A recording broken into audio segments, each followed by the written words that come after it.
British दौर की विरासत पर लगी जंग, रोड रोलर की हालत देख उठ रहे संरक्षण के सवाल।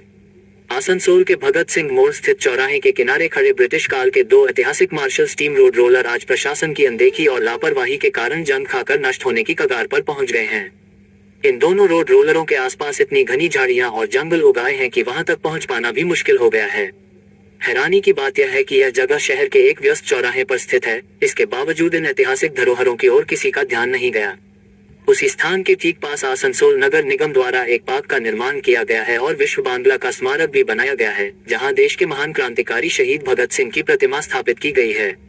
लेकिन कभी इलाके में विकास का पहिया घुमाने वाले इन ऐतिहासिक रोड रोलरों को प्रशासन मानो पूरी तरह भूल चुका है। स्थानीय लोगों का कहना है कि इन रोड रोलरों ने अपने समय में इलाके की सड़कों और रेलवे ट्रैक के निर्माण में अहम भूमिका निभाई होगी। ऐसे में आसनसोल में मौजूद इस महत्वपूर्ण ऐतिहासिक धरोहर की अनदेखी कई सवाल खड़े करती है। हालांकि इस मामले में आसनसोल नगर निगम के मेयर विधान उपाध्याय ने आश्वासन दिया है कि निगम जल्द ही अपने खर्च पर ऐसी व्यवस्था करेगा जिससे इन दोनों ऐतिहासिक धरोहरों को सुरक्षित रखा जा सके। उनका कहना है कि आने वाली पीढ़ियां इन मशीनों को देखकर यह समझ सकेंगी कि विज्ञान और तकनीक ने समय के साथ किस तरह प्रगति की है। নিশ্চিতভাবে আছে ওটা, যেহেতু ওখানটাতে পিডব্লিউডি জায়গা আছে, জায়গার ভেতর রয়েছে। আমরা অলরেডি এক দুবার গেছি, ওখানে দেখেওছি।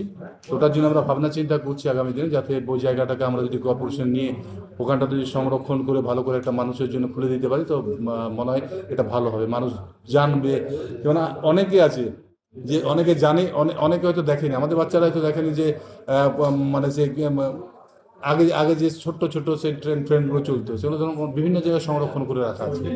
আমি চিত্তরঞ্জনও দেখেছি, চিত্তরঞ্জন রেল শহরে ওদেরও করে রেখেছি খুব সুন্দর করে, যেগুলো বানিয়েছে।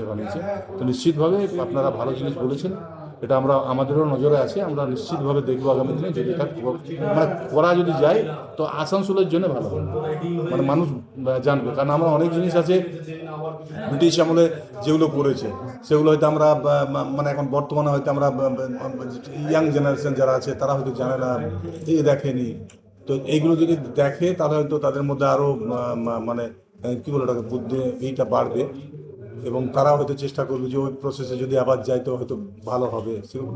ওই রোড দিয়ে তো আসানসোলের রেল লাইন, রাস্তা না, তখন তো মানে মানুষ তো ওইভাবে কাজ করতো, এবং এই যে বিল্ডিংগুলোই বানাতো, তখন তো সে মানুষ, তখন তো মেশিনারিজ ছিল না, মানুষ নিজেরাই করে দিত, ভালো ভালো কাজ ছিল। তো সেগুলোকে নিশ্চয়ই সংরক্ষণ করা উচিত।